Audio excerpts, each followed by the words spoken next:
Hi everyone, Air here, and today we have a treat. As you guys know, psychotherapy is one of my favorite topics. And when it comes to relationships, I like to bring in experts like Dr. Morgan Anderson, who is here today with us to talk about attachment and how to have healthy relationships.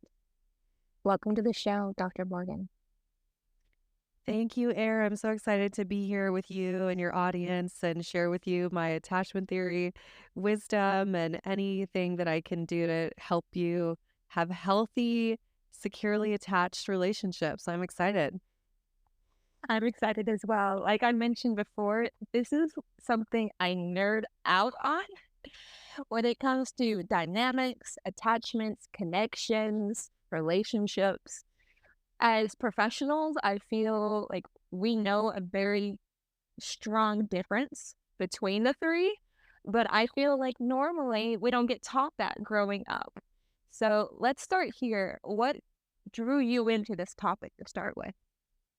Oh, yes. So, like many people that find themselves in the mental health field, I experienced a lot of childhood trauma. I lost my mom at age 6, and that was just really painful, and I won't go into all the details, but I can tell you that what ended up happening is my dad struggled in that loss, and I see now as an adult, he really was just doing the best that he could. But he went through a series of really unhealthy relationships, and my dad is now on his 4th marriage, and it's a really healthy marriage. But I was there through having the classic evil stepmother, I will say, and just really painful childhood dynamics of grieving my mom, losing my dad, going through really, really painful relationship dynamics early on in my life. And then guess what that led to? We know it led to me showing up in my dating life in a really unhealthy way myself. So I found I was in my second year of graduate school, becoming a clinical psychologist, and I was in the most unhealthy relationship of my life with a narcissist. And that was kind of the accumulation of toxic relationships. It seemed like they just got worse every relationship I was in. And then in my second year of grad school, I'm dating a narcissist for a year and a half. I completely lost my identity. I hit rock bottom. I was depressed. I was isolated. Um, and I got to this place where I said, I cannot do this anymore. I cannot continue down this path. One of those life defining moments where I can go into the light here and I can try to heal, or I can continue to go into the darkness and spiral. And I'm so grateful I chose to heal. And in that moment, I dedicated my research and my career to understanding attachment theory and understanding how to have a healthy relationship. And that's what I've been doing for the last 10 years. And I'm really grateful to say I've been able to heal myself. And on top of that, I've also helped over 500 women go through my program that I developed to help women heal. So, anyways, it's a long answer, but this is a very personal topic for me, and one that I think is one of the most important areas of our life is having healthy relationships. So I feel grateful to have dedicated my life to it. I know that we just recently met. I was able to actually discover you on Instagram, but I feel like I've already found a soul sister in you for what you just shared. That was so vulnerable. And I know that that is a very key word in your life. So thank you for sharing that. Oh my goodness. Yes, and it's taken me a long time to be able to speak about it. I think back to even when I first started my podcast 4 years ago, I couldn't have talked about something like that. I would not have been able to even tell that story. So I can just acknowledge that, yeah, gosh, healing really does wonders to where I can talk about that and I know it's part of my life, but I'm also separate from it now. I've overcome it. So yeah, I'm grateful that I could just share it. And if somebody listening is struggling, I just want to give them hope. You don't have to stay where you are. You can always heal and change. Mm, I 100% agree. I haven't been able to share my story with you either, but as a human trafficking survivor and as someone that has been in abusive relationships as well, I can definitely relate to that kind of fork in the road where you're like, okay, air, the world's been a little unkind, right? I can either go left to the light, or I can go and I can listen to the devil on my right shoulder type of Yeah. concept and go into the darkness. So I'm so curious. You just brought up so many beautiful topics, but was there a key moment that you're like, I am definitely choosing the light over the darkness? Or was it a string of moments? Well, yeah, there was. So I was dating this narcissist and that word gets tossed around a lot, I think. And this was someone who really did actually meet criteria for narcissistic personality disorder. And I was in a really abusive relationship, both physically and emotionally. And what happened was, um, he threatened my life. There was this one night he was threatening my life and he was intoxicated and he was threatening to drive the car that we were in off of a bridge. And I was in Portland and there's bridges everywhere. And he was sort of throwing me into the car. And thank goodness there was a witness that saw all this happen. The witness saw him throw me into the car and threaten my life and threaten to drive me off the bridge. And the witness called the police and we got pulled over. And that night changed my life. And specifically the next morning, I'm in so much emotional pain. I'm sitting in the lobby of my apartment building. I can't stand. I'm sure you can relate to this where you're just in so much pain emotionally, you don't feel like you can stand. So I'm sitting in the lobby. I'm filing this police report about my boyfriend threatening to kill me. And it was the look on the police officer's face of pity, of empathy, all these mixed emotions I'm sure he had in the moment as I'm filing this report. And I'm sitting there and I just went, I can't keep doing this. Like it was that moment on the floor, lobby of my apartment building. I said, enough is enough.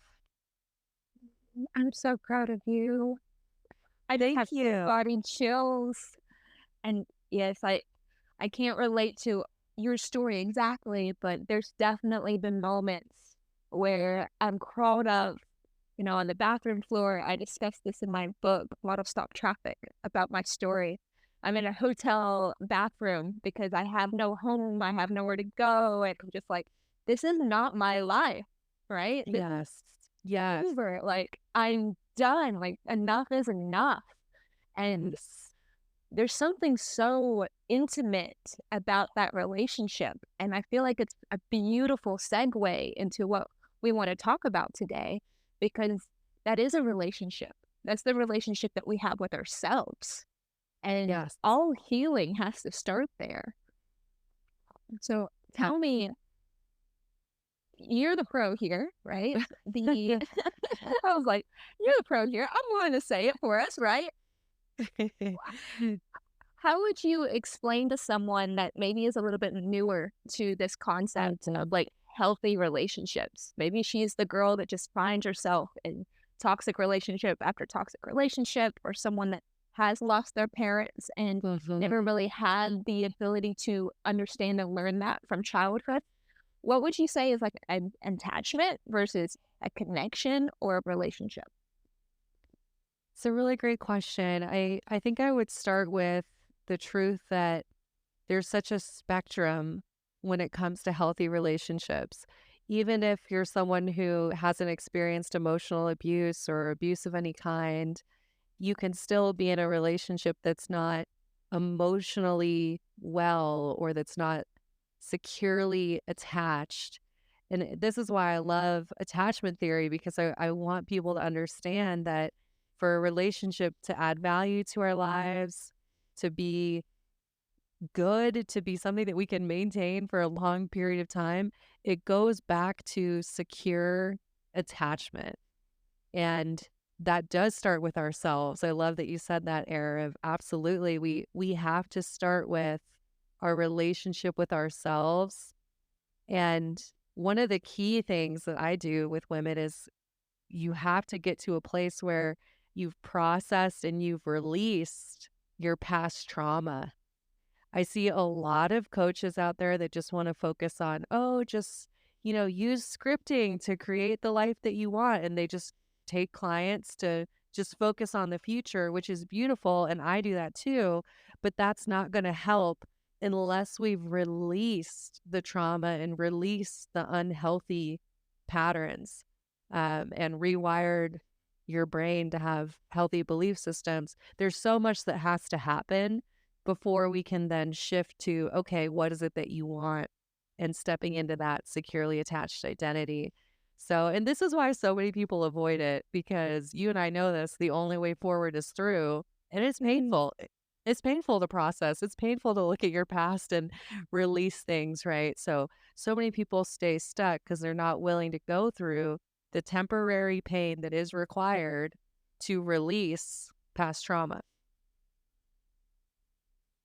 I could just listen to you all day because I feel like, wait, she has a podcast. You can listen to her all day. Let's get vulnerable. So I will be binging that later for sure.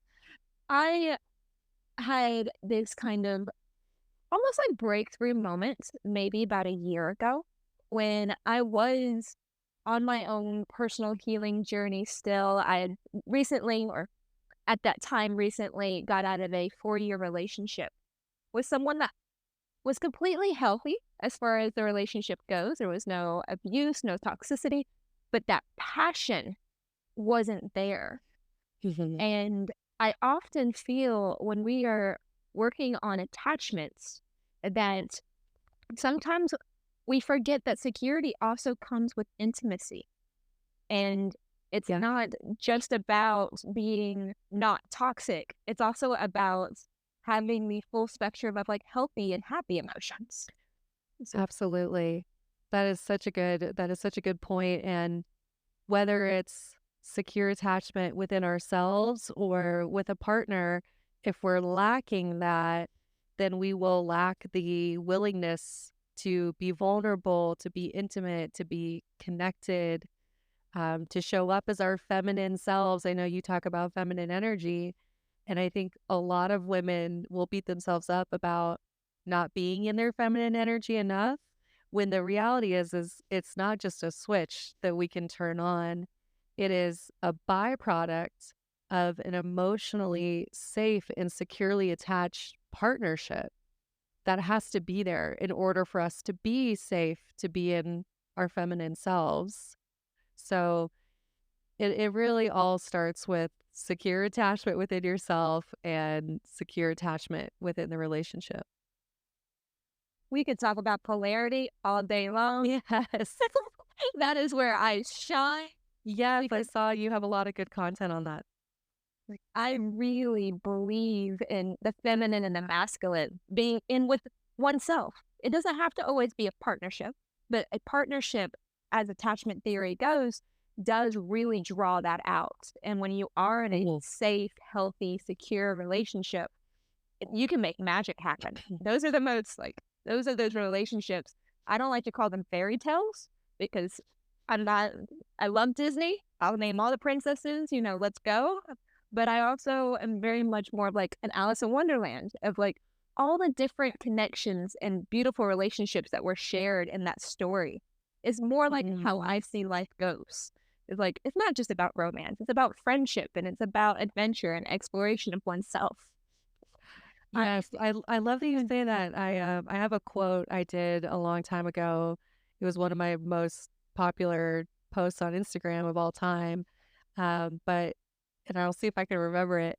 But I think it's something like this. It's like the kind of love where you're not my whole world, but you're my favorite continent to visit.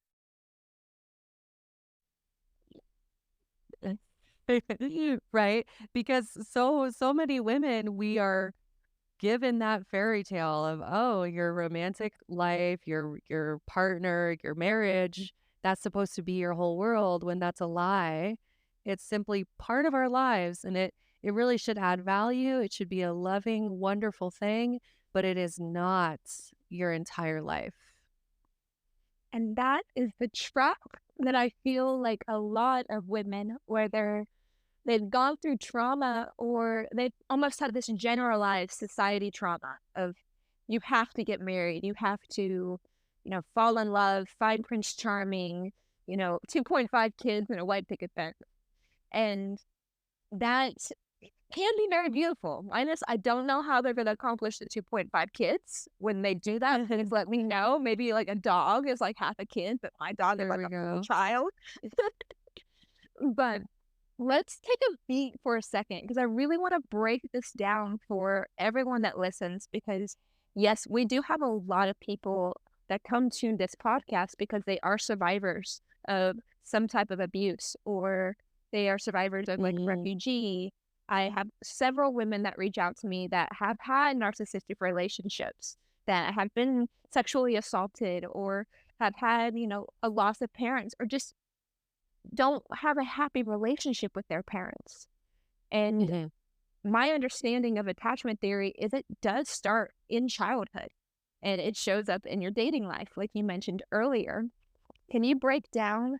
I am going to be quiet. I'm going to really bite my tongue because you're the pro here. The four different styles of attachment. Yes, absolutely.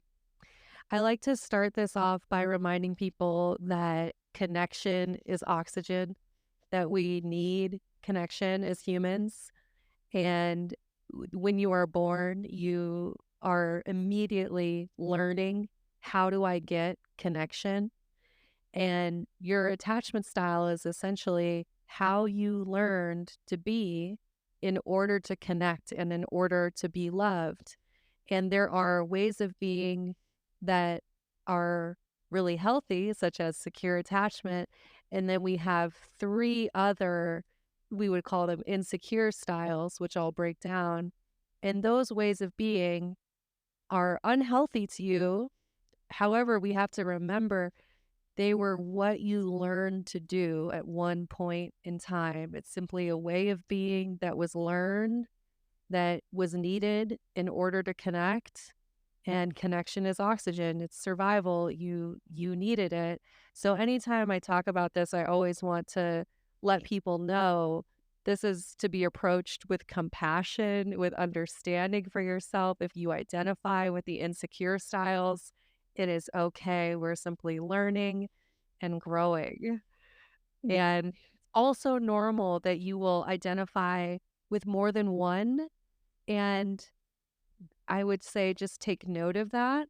And then, Era, I'm going to give you that link for the attachment style quiz so the audience can take the quiz and just see where they fall on these styles. And I love the quiz that I have for you because it'll tell you percentages of each style.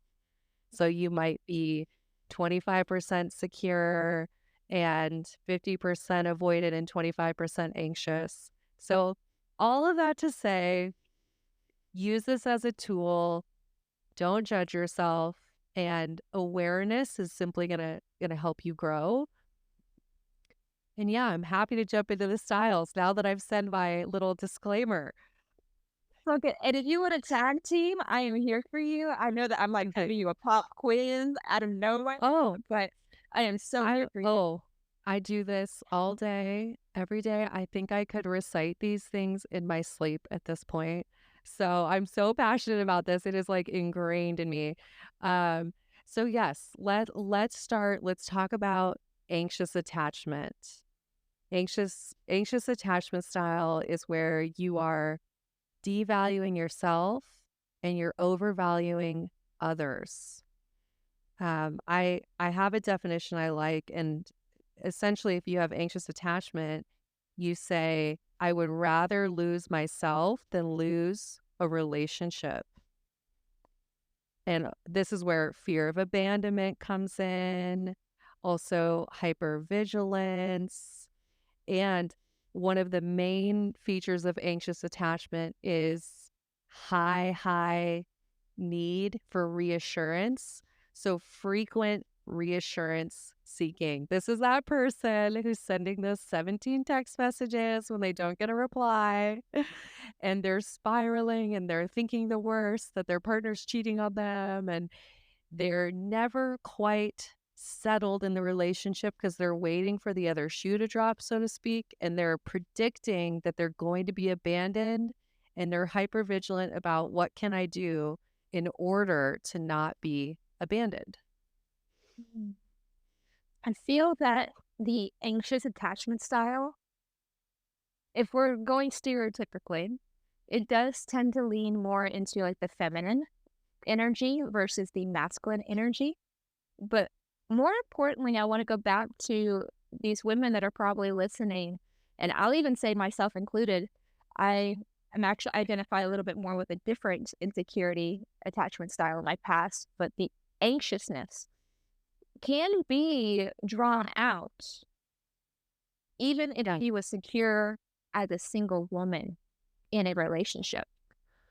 Oh, 100%. We see this all the time, that you'll be, and this is why I have so many clients who end up avoiding dating for so long because they go, I'm so good on my own. I'm great. I've got my friends. I travel, whatever. Life is great. And then when they get into a relationship is when that anxious attachment style is triggered, so to speak. Um, and it's true that different partners will bring out different attachment strategies. I think that's really key. That's why I always say, like, this is on a spectrum. You're never all in one category. I feel as you related to the narcissistic abusive relationship, that if you do find yourself in that type of situation, then you do become more anxious. And you could be the most confident queen or, confident king that ever existed.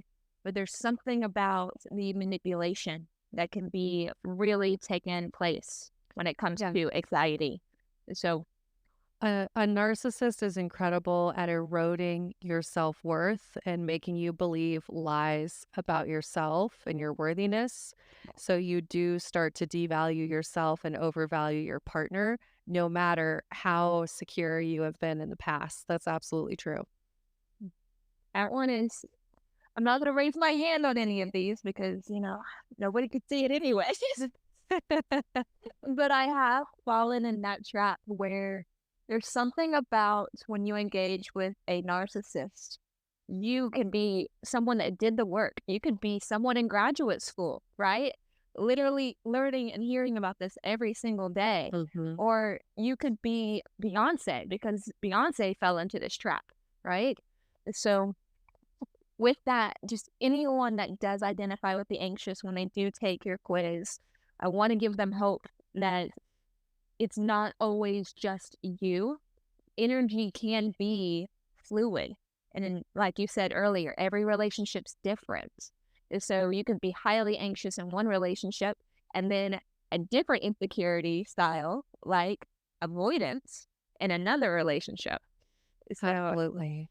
teach us about the avoidant attachment style. Yes. Yes, absolutely. With avoidant attachment, you will find yourself afraid to lose yourself. So with avoidant attachment, you are devaluing others and overvaluing yourself. It's different from narcissism, though. People often confuse these. It's not out of control or any sort of negative way. It stems from fear of intimacy. So with avoidant attachment, there's a lot of distancing, inability to feel emotions or express emotions, and then fear of intimacy, and specifically fear of letting your partner down. that I'm not going to be able to be a good partner. I don't have the emotional capacity to show up and be a good partner. So a lot of times we have the avoidant person ghosting you after those 3 incredible first dates, and then you don't hear from them for 3 weeks and you're like, "What the heck happened?" It can be that a lot of their fear of intimacy came up and they distanced themselves because the connection was painful and scary for them, right? So that's avoidant attachment. There's more I could say. One thing that I've learned with avoidant attachment as I've looked at the parent-child research is this is often a child that when they cried, when they had emotions as a child, there was either no response or there was a highly critical response. So, what did the child learn to do? They learned to disconnect from their emotional being. And what does anxious do? Anxious over connects with their emotional being. So, avoidant attachment, it's not that they don't want to feel emotions or feel intimacy or closeness, is that they have trained themselves from a young age to disconnect from their emotional experience. I love that you brought that up. I recently was reading an article, and what it mentioned was a lot of times when we do have an avoidant, and it could be a percentage or it could be maybe 100%. I'm not really sure how that will break down. You're probably a little bit better to break that down for us. But if you had a parent that wanted to be more of like a friend and didn't Mhm. necessarily want to talk about, emotional development, but they may have even been a little bit neglectful towards the emotions, that could lead to an avoidant attachment style. Do you have any feedback on that? Oh, yes, 100%. Yeah, with a parent figure that wants to be your friend or that doesn't have that emotional capacity. Because you think about the parent in the child's development, the parent is supposed to be the secure base. You're supposed to be able to go to the parent with whatever's coming up, and you're supposed to be able to receive comfort, support, and love, right? And then if I'm not getting that from the parent, then that secure base is never created from my parent. But guess what? It's also never created within myself because then I didn't have the model of how to do it. So then I become an adult who struggles in close relationships because I want to run the other way when there's emotions, not because I don't want relationships. I do. I want closeness, but I don't know how to handle emotions and intimacy. So there's a lot there, of course. And I think what I love about avoidant well, I don't love this, but I'm just saying this kind of is interesting culturally. I feel like you'll appreciate this, Erin, in terms of culturally, we see more and more women who have been socialized that way. And I think it's some of the whole like 2000s, like Miss Independent, I don't need a man. We had single mothers telling their daughters, you don't need a man, take care of yourself. Like there was a cultural movement of hyper independence kind of put on women. And that's actually created a lot more avoidantly attached women in our society. Oh, you're connecting dots left and right, aren't you? I find it fascinating. I'm like you. I'm a nerd. I will like read research articles for fun. So that's what happens. Who needs a Netflix account when you can Right. read about psychotherapy? Right. Yes. I There's one more style too that I know we'll get to it though. I definitely agree with you. The last one is actually the one I resonate with the most. So just keep, if you guys want to know. And so the thing that you just shared about the hyper independence, that wavelength, because that's actually the type of women I work with the most now are the ones that are trying to return back into that softness, into that trust, into that gentle feminine energy again, right? And what I experience with avoidance, and you kind of connected one word dot that I'll be able to put into like my clients and my practice and to be able to help. So thank you. I love working with other like mental health professionals because we always can like empower and, make each other sharp. So I know that now you're like, this is an avoidance style. This is avoidant energy. And to be able to break that down and to like remove that fear is very societal. To be like, okay, there's a lot of women that are waiting until their 30s or 40s to get married. And some of them are like, you can't get me to get married to save, my life. Like, Yes. thank you. So I did not register that completely as being part of an avoidant attachment style because there is this glorified message of being this independent, right? Kelly Yes. Clarkson said it best. So with Yes. that, do you think that there is a healthy amount of energy that you can put towards, yes, I'm independent, I can stand on my own, versus leaning into that receiving softer energy when you are not in a relationship? Great question. I love the term. I'm sure you've heard of this, but it's a way of being that needs to get talked about a lot more, and that is interdependence. So we have codependence and then we have hyper independence. Where we all want to be is interdependence. And in this beautiful middle ground, we trust ourselves, we depend on ourselves, we know I've got my back. And I also know I'm worthy of support. I'm worthy of close relationships. I'm worthy of community.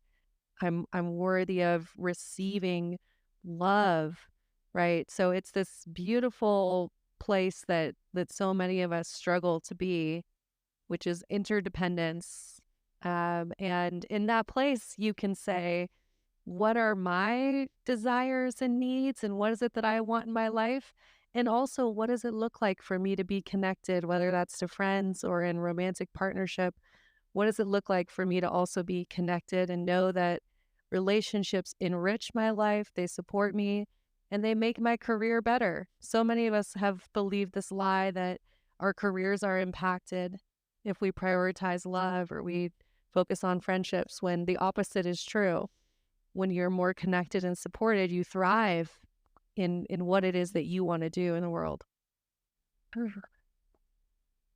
I feel like I'm going to be a little vulnerable now because earlier you just really put your heart on the line. And I want you to know that I'm willing to put it out there with you because, again, I already feel a connection with you through this.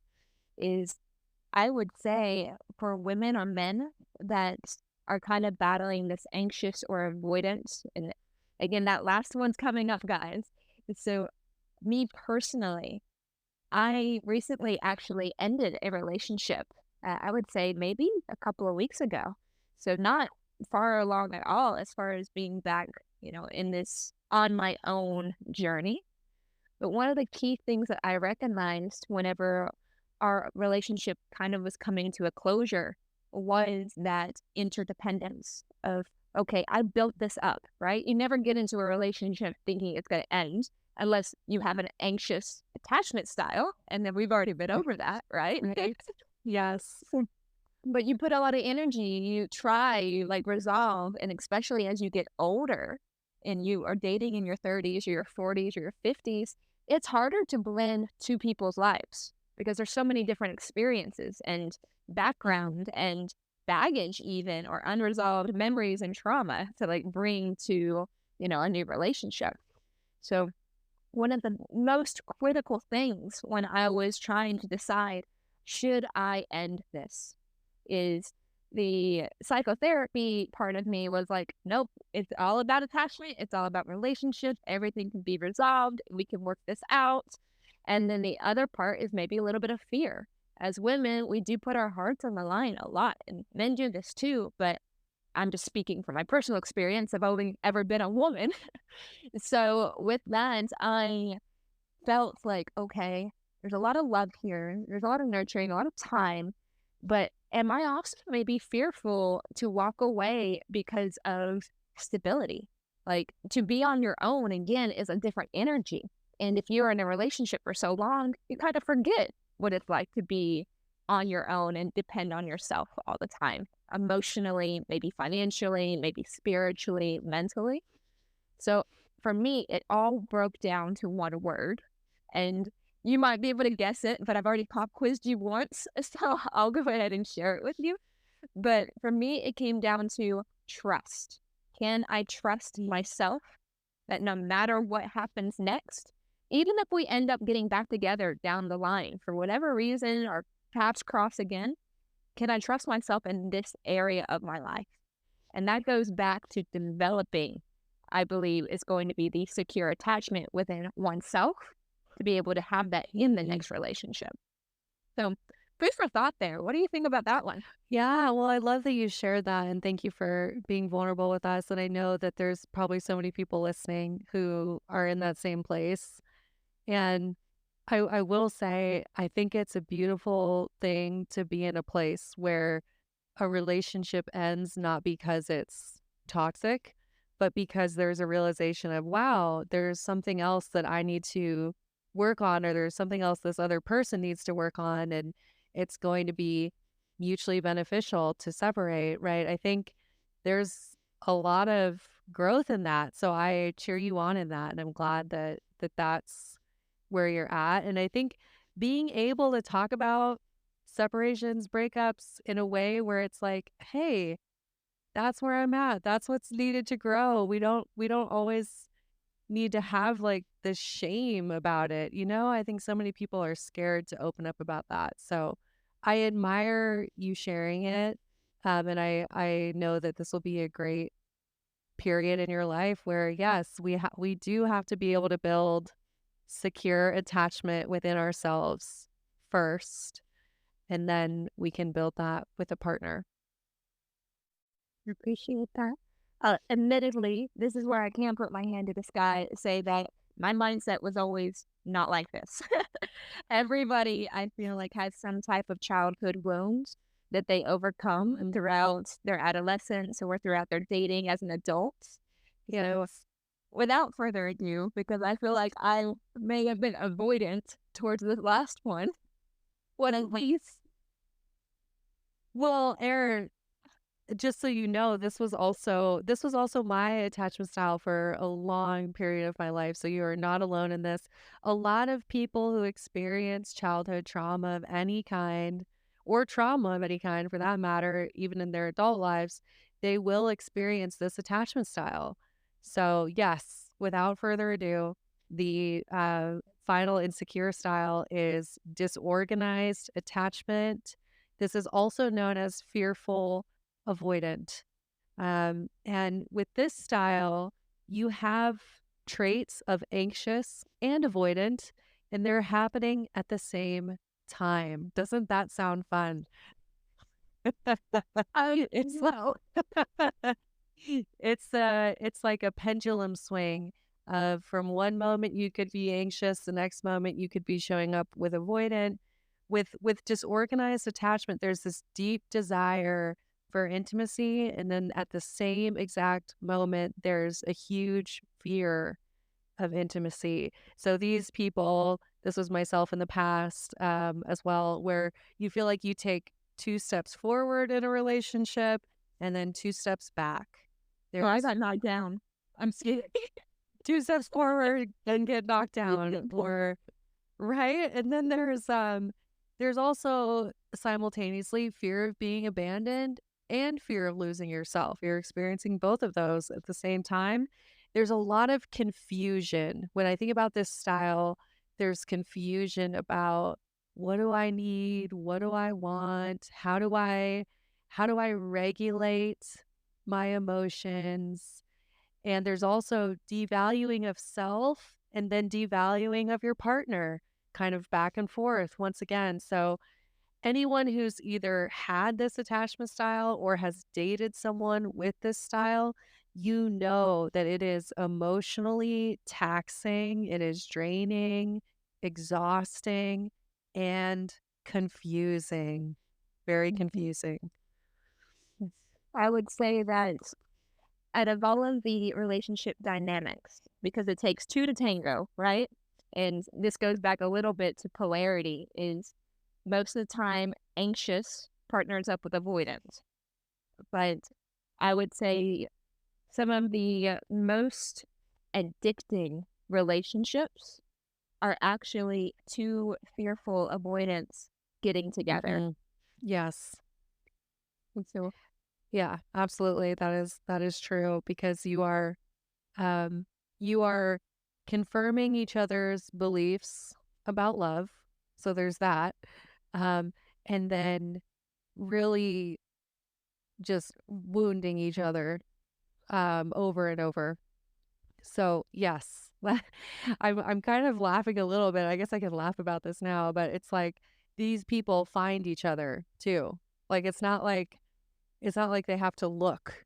Like you're just drawn. When you have a disorganized style, you're just drawn to people with that style. You don't have to try very hard.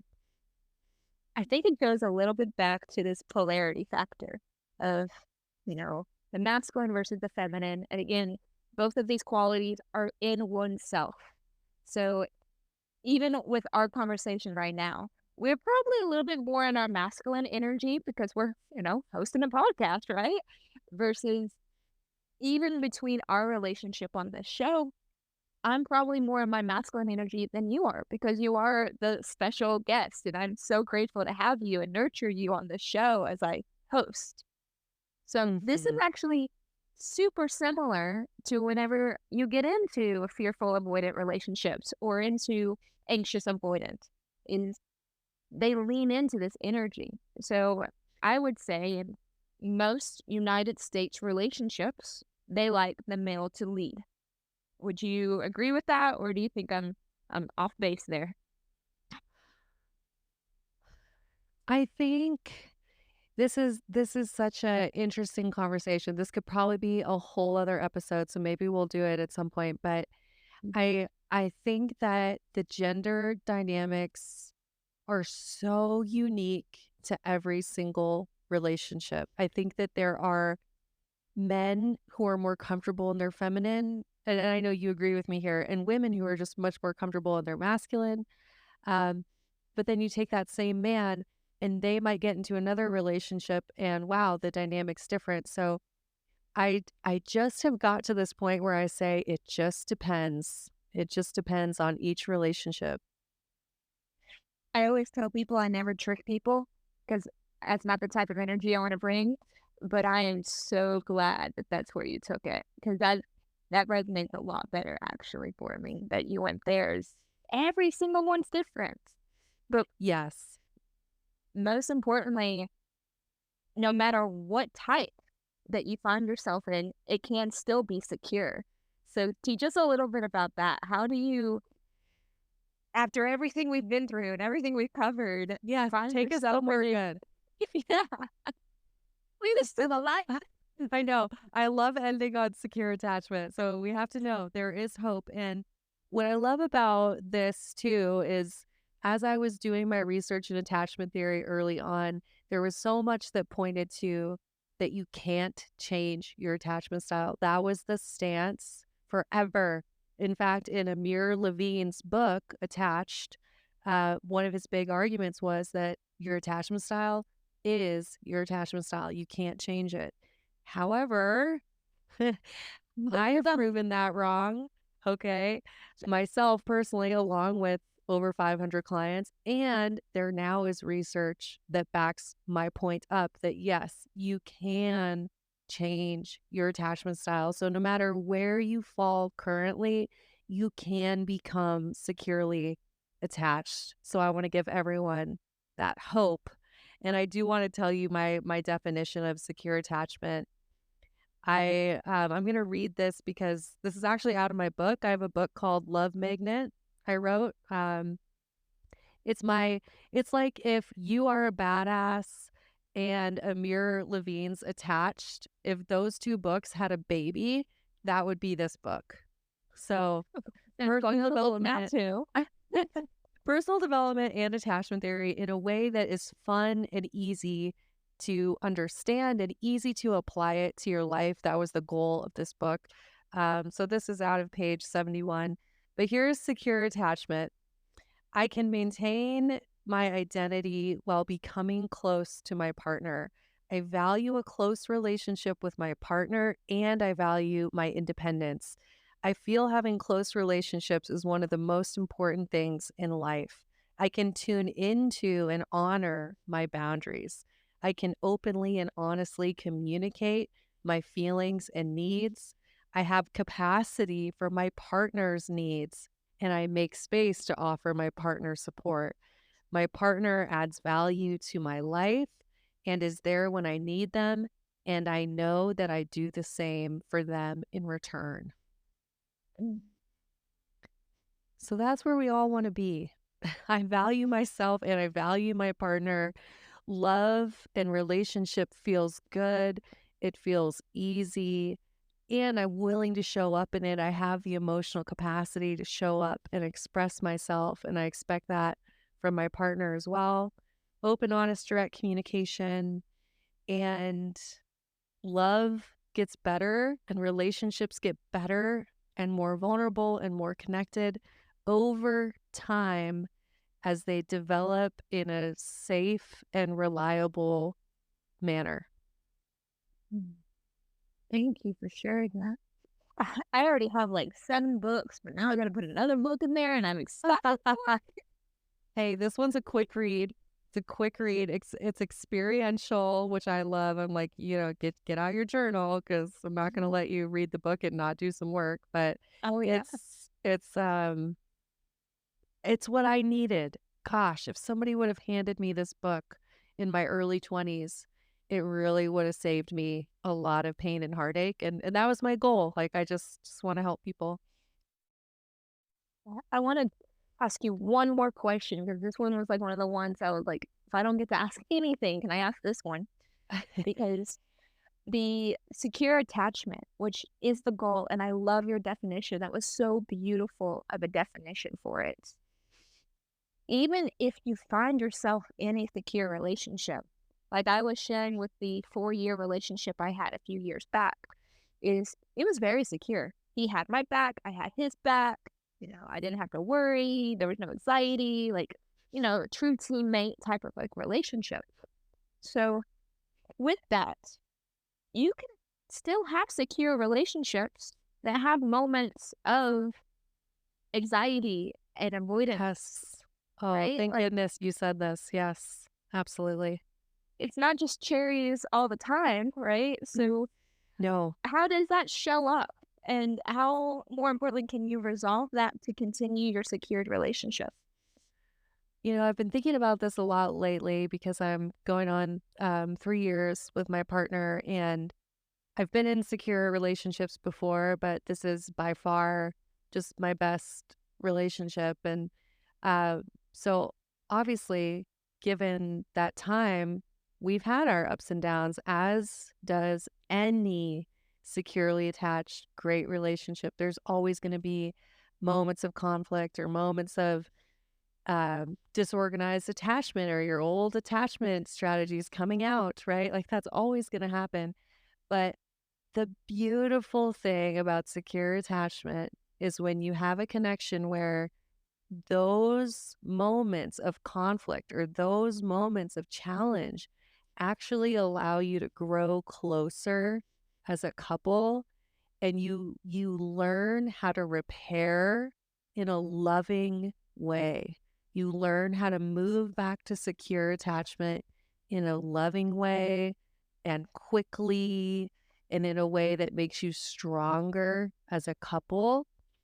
And that's one of the beautiful things about secure attachment. I always say it's like you have a partner and you're on the same team and you're fighting the problem, which is the conflict. but it's you with your partner versus the conflict.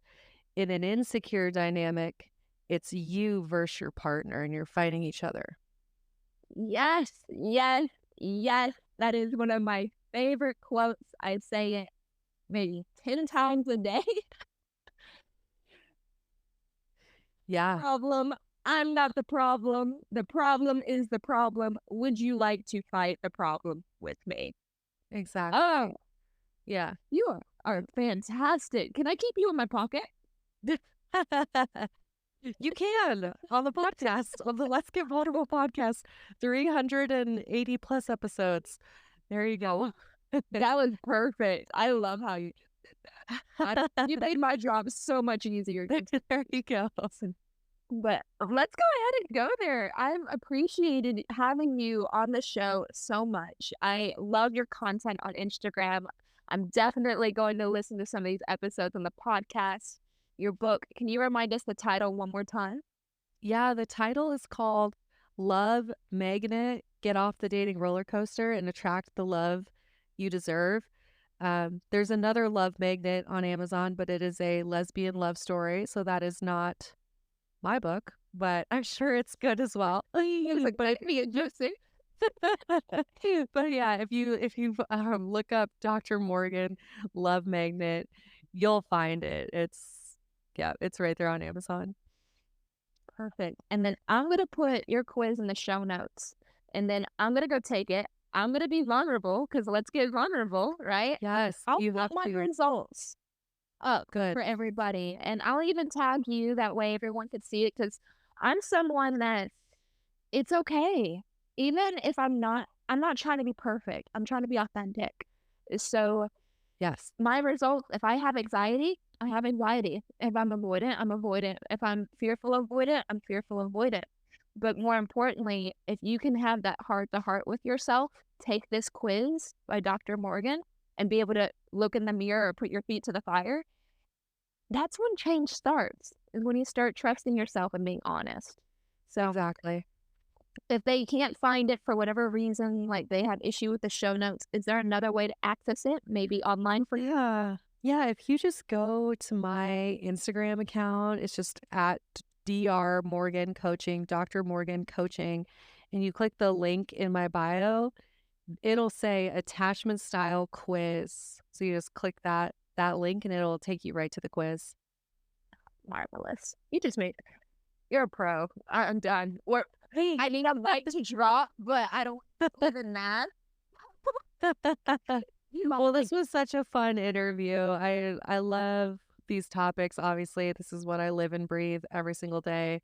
And I just know that when we take ownership over our healing and doing this inner work, everything changes in our lives. Yes, our romantic relationships, but everything else too. So I love that you're also on the same path and that you're serving your audience with so much valuable information on how they can heal. So yeah, I appreciate you having me on the show and having this really vulnerable and deep conversation. It's been really fun. You'll learn as we get to know each other more and more. I don't do shallow. Good. Mm. So thank you so much, Dr. Anderson. Dr. Anderson. You got a little tongue tied there. You got me emotional. Oh, thank you so much, Dr. Morgan, for joining me on the show today. And then, of course, go check out her podcast. Let's get vulnerable. Let's be vulnerable. And then I'll link all of these to our show notes. If you have any issues with technology, go ahead and reach out to Dr. Morgan on Instagram or myself. We are here to serve, here to help. And then, as always, thank you for growing and healing with me today.